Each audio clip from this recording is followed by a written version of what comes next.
Hello friends, welcome back to my channel. आज मैं लेकर आई हूँ दिवाली स्पेशल रेसिपी जो है नमकीन की रेसिपी। इसे बनाना बहुत ही आसान है और ये मैं बहुत ही हेल्दी तरीके से लेकर आई क्योंकि हम इसमें गेहूं के आटे का इस्तेमाल करने वाले हैं और ये बहुत ही हेल्दी है। तो इसे बनाना भी बहुत ही आसान है और खाने में तो इसका टेस्ट बहुत ही लाजवाब लगता है। तो चलिए आप फटाफट खस्ता नमकीन बनाना शुरू कर देते हैं।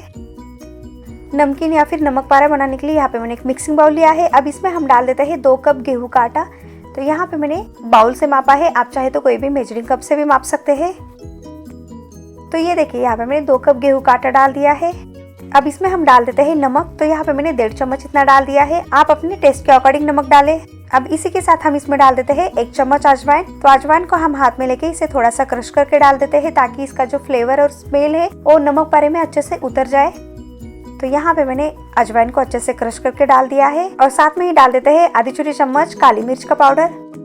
अब हम यहाँ पे इन सबको अच्छे से मिक्स कर लेते हैं ताकि नमक, अजवाइन और काली मिर्च का पाउडर अच्छे से मिक्स हो जाए। दिवाली के त्योहार में हम मीठा बनाते हैं और साथ में ही बनाते हैं नमकीन। तो ये जो नमकीन की रेसिपी है इसे बनाना बहुत ही आसान है और ये बहुत कम समय में भी बनता है। तो आप इसे इस दिवाली में जरूर ट्राई करें। तो ये देखिए यहाँ पे मैंने सारे ड्राई इंग्रेडिएंट्स को अच्छे से मिक्स कर लिया है। अब इसमें हम डाल देते हैं घी। तो अब इसमें हम डाल देते हैं 2 चम्मच घी। अगर पिघला हुआ घी है तो आप यहाँ पे 3 चम्मच इतना डाल सकते हैं और यहाँ पे ये जमा हुआ घी है तो यहाँ पे मैंने 2 चम्मच इतना डाल दिया है। अब हम यहाँ पे घी को अच्छे से मिक्स कर लेते हैं। घी डालने से जो नमकीन बनेगा वो बहुत ज्यादा खस्ता यानी कि बहुत ज्यादा क्रिस्पी बनता है। तो इसलिए यहाँ पे हमें घी का जरूर इस्तेमाल कर लेना है। आप चाहे तो यहाँ पे तेल का भी इस्तेमाल कर सकते हैं और बटर का भी इस्तेमाल कर सकते हैं, जो आपको पसंद है आप उसे यूज कर सकते हैं। लेकिन घी इस्तेमाल करने से जो नमकीन है बहुत ज्यादा क्रिस्पी बनता है यानी बहुत ज्यादा खस्ता बनता है। तो इसलिए यहाँ पे मैं सजेस्ट करती हूँ कि आप यहाँ पे घी का ही इस्तेमाल करें। तो ये देखिए यहाँ पे मैंने घी को भी अच्छे से मिक्स कर लिया है और यहाँ पे हमारा मोहन अच्छे से परफेक्ट है कि नहीं हम चेक कर लेते हैं। तो इसके लिए हमें हाथ में आटा लेना है और इसे हल्के हाथों से थोड़ा सा प्रेस कर लेना है। तो ये देखिए हाथ में अगर इस तरीके से बन गया है तो इसका मतलब हमारा जो मोहन है एकदम परफेक्टली बन के तैयार है। तो यहाँ पे हमने घी को भी अच्छे से मिक्स कर लिया है। अब इसमें हम डाल देते हैं पानी और इसका एक टाइट डो बनाकर तैयार कर लेते हैं। हमें यहाँ पे थोड़ा थोड़ा करके पानी डाल देना है और इसे अच्छे से गूंद लेना है। तो याद रहे कि हमें यहाँ पे आटा जो है वो थोड़ा सा टाइट ही गूंद लेना है। जैसे हम नॉर्मली चपाती के लिए गूंदते हैं ना, उससे थोड़ा सा कड़ा आटा गूंद कर तैयार कर लेना है। जितना कड़ा आटा रहता है उतना ही नमकीन एकदम खस्ता बनता है यानी एकदम क्रिस्पी बनता है। तो ये देखिए यहाँ पे मैंने आटे को अच्छे से गूंद लिया है और यहाँ पे आप देख सकते हैं कि जो आटा है वो थोड़ा सा टाइट है। नॉर्मल चपाती रहता है उससे थोड़ा सा ही आटा टाइट है। हमें यहाँ पे ज्यादा कड़क नहीं बनाना है, थोड़ा सा ही कड़क बनाकर तैयार कर लेना है। तो यहाँ पे आप देख सकते हैं कि एकदम परफेक्टली आटा गूंद कर तैयार है। अब हम यहाँ पे इसे ढक के 10 से 15 मिनट के लिए रेस्ट करने के लिए रख देते हैं।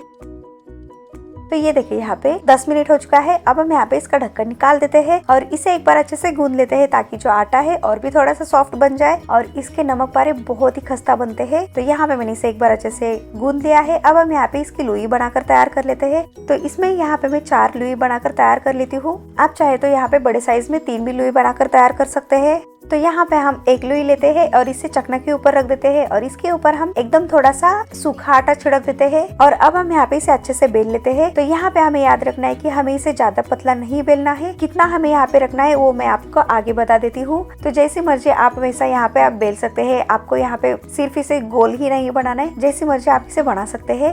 तो ये देखिए यहाँ पे मैंने इसे अच्छे से बेल लिया है और यहाँ पे मैं आपको इसकी थिकनेस दिखा देती हूँ। तो ये देखिए यहाँ पे आप देख सकते हैं ना कि ज्यादा पतला भी नहीं है और ज्यादा मोटा भी नहीं है। तो इसी तरीके से यहाँ पे हमें इसे बनाकर तैयार कर लेना है। तो अब हम यहाँ पे इसे अच्छे से कट कर लेते हैं। तो इसके लिए यहाँ पे मैंने नाइफ लिया है, आप चाहे तो पिज्जा कटर भी ले सकते हैं। तो इसे हम लंबाई में अच्छे से कट कर लेते हैं। तो यहाँ पे मैंने करीबन आधा इंच इतना इसे कट कर लिया है। अब इसे हम क्रॉस में कट कर लेते हैं। तो ये ऊपर के एंड से हम नीचे के एंड तक अच्छे से कट कर लेते हैं। तो इस तरीके से यहाँ पे आप देख सकते हैं ना कि इसे हमें इस तरीके से कट कर लेना है। तो यहाँ पे मैंने इसे थोड़े से बड़े साइज में कट कर लिया है। आपको जितना साइज पसंद है आप उतना ही से कट कर सकते हैं। उसके बाद हमें इसे निकाल देना है और इसे अलग अलग कर लेना है। तो ये देखिए यहाँ पे हमारे नमक पारा अच्छे से बनके तैयार है। तो यहाँ पे मैंने इसे थोड़े से लंबाई में कट कर लिया है यानी रिबन शेप रहता है ना, उस तरीके से यहाँ पे मैंने इसे कट कर लिया है और इसे हम एक प्लेट में रख देते हैं। तो यहाँ पे मैंने सारे नमक पारे को कट करके एक प्लेट में रख दिया है। तो अब चलते हैं इसे फ्राई करने के प्रोसेस में। तो यहाँ पे मैंने तेल को अच्छे से गर्म कर लिया है। तो यहाँ पे हम तेल को चेक कर लेते हैं कि सही से गर्म हो चुका है कि नहीं। इसके लिए हम यहाँ पे थोड़ा सा आटे का टुकड़ा डाल देते हैं। तो ये देखिए यहाँ पे अगर ये ऊपर आ जाए तो इसका मतलब यहाँ पे तेल सही से गर्म हो चुका है। तो हम इस आटे के टुकड़े को बाहर निकाल देते हैं और इसके बाद इसमें हम नमक पारे को अच्छे से डाल देते हैं। तो हम यहाँ पे सावधानी से डाल देना है क्योंकि तेल बहुत ज्यादा गर्म रहता है और फ्लेम को हमें लो टू मीडियम कर देना है। अब हम यहाँ पे इसे लो टू मीडियम फ्लेम पे अच्छे से गोल्डन हो जाने तक फ्राई कर लेते हैं और इसे हम स्पून चलाते हुए फ्राई कर लेते हैं ताकि ये सारे साइड से अच्छे से फ्राई हो जाए। अगर आप यहाँ पे हाई फ्लेम पे फ्राई करते हैं तो ऊपर से तो बहुत जल्दी कलर आ जाता है, लेकिन वो इतना खस्ता नहीं बनता है, तो इसलिए यहाँ पे हमें लो टू मीडियम फ्लेम पे ही इसे फ्राई कर लेना है। तो ये देखिए यहाँ पे मैंने इसे अच्छे से फ्राई कर लिया है और यहाँ पे आप देख सकते हैं ना कि जो नमक पा रहे हैं इसके ऊपर कितना बढ़िया सा प्यारा गोल्डन कलर आ चुका है। तो इसे हमें ज्यादा नहीं फ्राई करना है, नहीं तो इसका कलर डार्क बन जाता है। और यहाँ पे ये थोड़ा सा ठंडा हो जाने के बाद इसका कलर और थोड़ा सा गहरा हो जाता है। तो इसलिए यहाँ पे हमारे ये नमक पारा एकदम सही से फ्राई हो चुका है। तो अब हम यहाँ पे इसे एक प्लेट में निकाल देते हैं।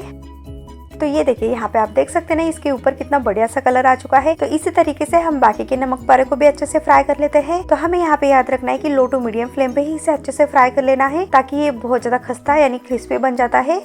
और जैसे ही यहाँ पे अच्छे से फ्राई हो जाता है यानी इसके ऊपर हल्का ब्राउन कलर आ जाता है तो हम इसे एक प्लेट में निकाल देना है। इसके बाद इसके ऊपर और थोड़ा सा गहरा कलर आ जाता है।